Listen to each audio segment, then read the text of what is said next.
Chapter 12 comes with a few disclaimers. So when I spread the word about my project, a colleague of mine suggested that I incorporate this short story, A Tale of 12 Officers by Mark Reinholz, if I'm saying that right, into the book, which I did. But that leads to the disclaimers. So first, I'll give you the disclaimer that the other Mark himself gave. Religious readers, do not take offense. I have made this parable as brazen as I could, but my purpose is not to insult or blaspheme. I have found that religious believers are often conditioned to accept trite solutions to the problem of suffering, and that it is all but impossible to shake that conditioning through dry analysis. The temptation to offer to an entity a moral blank check simply because it sports a name tag with God written on it is overwhelming in our theistic culture. Hence, this attempt to make the point through a medium as far removed from dry analysis as possible. But again, it is all to make a point, not to cause anyone harm. I have not written anything that I would not have wanted directed at me when I myself was a believer. So that's the first disclaimer. We're dealing with something satirical, really. So it's sometimes satire when approaching the topic of religion is seen as a bit offensive or inappropriate. But if you recall Uck exploring arguments from analogies, Uck says that sometimes you just need to get out of your box because you have certain conditioned responses with regard to certain topics. And so I think, these creative approaches can be really valuable if we take them in the right light and don't get offended. But he takes an approach that's really extreme intentionally to get us thinking, and it involves a rape and murder and the aftermath therein. And I recognize that could be incredibly triggering for any of you viewers. And so it's not graphic in any way. It's not detailed in any way. But still, it's such a brutal topic that I recognize that, it might not be for everybody, even as it's handled in this kind of comic book form. And then the third disclaimer is that the original story refers to the perpetrator as a thug, and I kept that unfortunate rhetoric in the book, which I now know is a racially problematic term, and sometimes actually used in an expressly racist manner by racist individuals, and that was absolutely not my intent in the book. And I wasn't attempting to make any claims about race or the race of the offender in this book, who we never actually meet, but still it's really unfortunate that term is in there. So my apologies for that as well. Given all those disclaimers, if any of you are inclined to say, hey, I just don't want to, I don't want to see chapter 12. I want to move on to the next. That's perfectly fine. Feel free to skip ahead to the analysis at the end of the chapter, the classroom portion, where you have more of the dry discussion of some of these difficult topics. And I assure you that as you continue journeying on with Phil and Sophie, you aren't going to be lost. But for those of you who want to check out chapter 12, let's jump into it.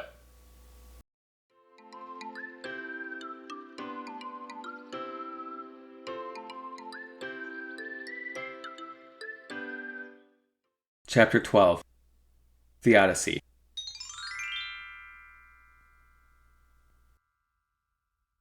Oh my God, what happened? She was slowly raped and murdered by a common thug. And you did nothing? I was going to stop him, but then I realized that it's a better world where the murderer can exercise his free will. What? And that's why you did nothing too? Not exactly. I thought to myself how great it would be for an unarmed bystander to exercise some selfless heroism. Besides, think of how selfish and spoiled people would become if I was always preventing every rape and murder. Too bad no one ever showed up to be the hero.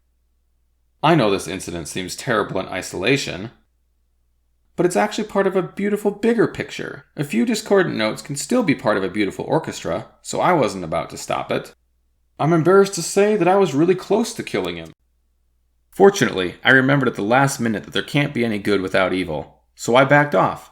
I'm sure Brainiac had his own reason. I have an excellent reason for not intervening, but it's too complicated for you to understand. You're nowhere near as smart as me, so trust me on this one. I'm a good person.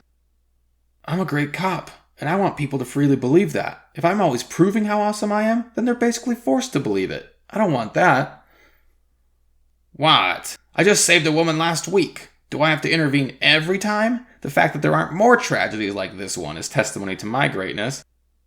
It could have been a lot worse. He had a blowtorch with him, but I knocked it away. Sure, he still had the switchblade, pliers, and acid, but it could have been way worse without me there. Here's the little secret. This body isn't really hers. I had her resuscitated and flown to a tropical paradise. That's more than adequate compensation for that little bit of suffering she went through, so I'm still a great guy. I genetically engineered her from scratch, so I can do whatever I want to her. I could have raped and murdered her myself and it would be no big deal. So get over it. I hired him to create her for me, because I wanted someone to worship me. But she turned away and thought she could find happiness without me. So I arranged for all this to happen to break her spirit so she'd come back to me.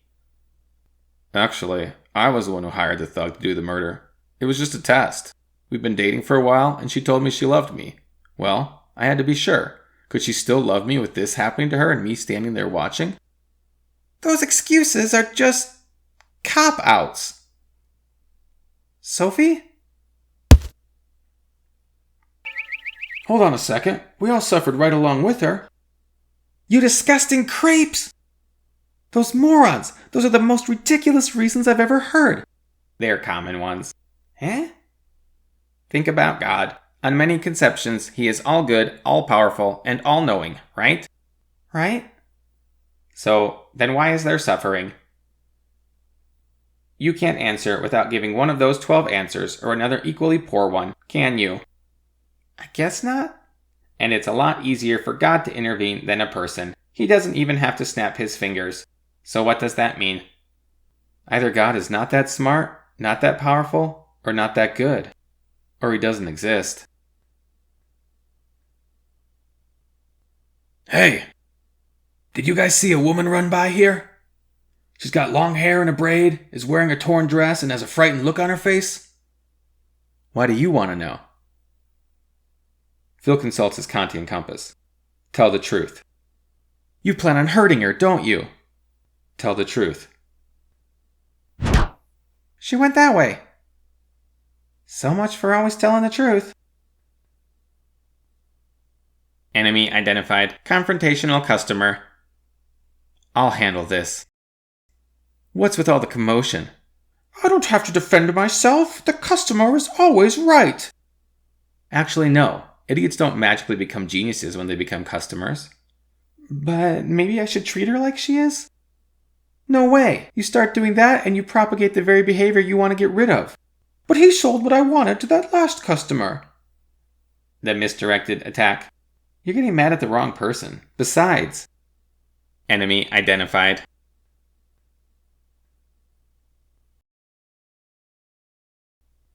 I've got some awesome stuff for sale. Awesome stuff? Oh yes, the very best. Always be careful when dealing with an interested party. Interested party? Anyone who stands to gain by convincing you of something. Like money? I get it. This stuff looks ready to break any second. Oh, well if you're worried, for $100 there's an excellent warranty. Warranties almost always benefit those selling them rather than the customer. And if you buy now, there's an excellent rebate offer. You ever wonder why in the age of fast and simple transactions, rebates are slow and complicated? Yeah? It's because the company doesn't want you to get the money. No, I'm not interested. But, no. But, no. Enemy identified. Common consumer. Strengths: goal-driven, enthusiastic. Weaknesses: wasteful, shallow, brainwashed. Special attacks: the upgrade, the supplement, false value, money equals happiness, worth equals possessions. I'll take all of it. Excellent. These will drastically improve the quality of your life forever. Oh, I know they will. Who knew shopping could be such a terrifying experience? Oh, look! Sophie buys utilitarianism. Phil buys virtue ethics. Hey, I don't think mine works. It isn't pointing anywhere. Virtue ethics is less about the destination than the path. Huh? You see, other theories tell you what makes an action right or wrong. Virtue ethics teaches you how to be the right kind of person, and if you are, then the right actions just happen. So how do I become the right kind of person? You cultivate the virtues. But how do I figure out what the virtues are? Allow me to offer some assistance. You use the golden mean. You see, virtue lies between two extremes, which we call vices. Take courage, for example. What do we call you if you don't have any? A coward? And what do we call you if you have too much? Rash? Sure. So you see, virtue always lies between two extremes. I get it! I'm gonna become virtuous! What about my new compass, Huck? Utilitarianism says you should do whatever promotes the most happiness or alleviates the most suffering for the most sentient beings. So act for the greatest good for the greatest number? Exactly. I think I can do that. It's harder than you think, but worth it. Today we're talking about what's officially called the problem of evil. But I'd like us to avoid the extremely vague word evil and talk about suffering instead. The problem is this. If God is all-knowing, omniscient, all-powerful, omnipotent, and all-good, omnibenevolent, why does suffering occur? At least on its face, why do we seem to have a problem here? If God knew that people were suffering, had the power to stop them from suffering, and was good enough to not want them to suffer, then they wouldn't. Presumably, right? When we attempt to reconcile this apparent contradiction, we are engaged in what's called Theodicy. This is a huge topic, so we'll only scratch the surface today. First, a disclaimer. I take no stance on whether any particular deity of any particular religion is best understood as being all-knowing, all-powerful, and all-good. That's a theological question for you and your faith communities. I only point out that if one believes in such a deity, then one has some philosophical work to do. Is there any reason that a perfect deity would allow for so much suffering to occur? It's simple. Coach calls it tough love. During practice, he tells us that pain is weakness leaving the body. That doesn't seem right. Why not? Well, I'm a psychology major, and I know that a lot of the time, pain doesn't make people stronger. It causes them serious problems that can take years of counseling to overcome. I also think that if we're going to analogize God to a human parent, or coach, then we have to be careful not to paint him as an authoritarian or neglectful one. But maybe God is just cruel? That idea is called maltheism, and it's true that if God is not all good, then there's no contradiction for us to discuss. I was taught that suffering happens because of the fall. You're talking Adam and Eve? Yeah. I again want to stress that I'm not your spiritual advisor. But philosophically speaking, I should point out that reading theological stories literally often produces absurd results. How? If we're talking Genesis, you have two different creation accounts, and both of them fall miserably short of the truth of evolution. Taking the Adam and Eve story literally would mean that God placed an actual tree right in the middle of the garden, told Adam and Eve to avoid it, was somehow surprised when they didn't, even though it would take much less than omniscience to see that one coming, blamed them for doing it, even though they allegedly had no concept of good and evil at the time, and allowed for massive undeserved suffering to result, not just to them, but to everyone. Unsurprisingly, almost no serious theologians read this or other Pandora myths as literal accounts of actual events. But again, it's not my place to tell you how to read your holy books. You're saying it's not true? I'm merely suggesting that there are various senses in which something might be true. I have a question. Yes? Are we just talking about suffering to people? Not at all. Why? Because a lot of suffering happens in nature. Good point. If you were a perfect deity, would you create a predator-prey system? I don't know. Living things have to eat. Only if you, the deity, decide that they have to eat. I think people bring about their own suffering. You know, you reap what you sow. Sometimes, sure. But a lot of terrible things happen to really good people, even children. Maybe suffering is a test. An omniscient being would have no need for a test. Maybe we need suffering to appreciate the good times. Maybe, but do we need so much suffering to appreciate the good? I mean, we already have NASCAR. Do we really need gonorrhea? I think we're missing the point. Go on. God doesn't cause suffering. People do. That answer is so popular in Theodicy that it has its own name, the free will defense. But before we discuss free will, I want to point out something that some of you may already be thinking. Some attempts to reconcile the problem of evil contradict others. You can't, for example, say that suffering happens because of free will and hold that everything happens for a reason or to promote some other good. You have to choose. Do you think the free will defense is the right choice? That's for you all to decide. I will say that it seems more fruitful than some other attempts, which to me always sound like a lawyer defending an obviously guilty client or a victim of abuse defending their abuser.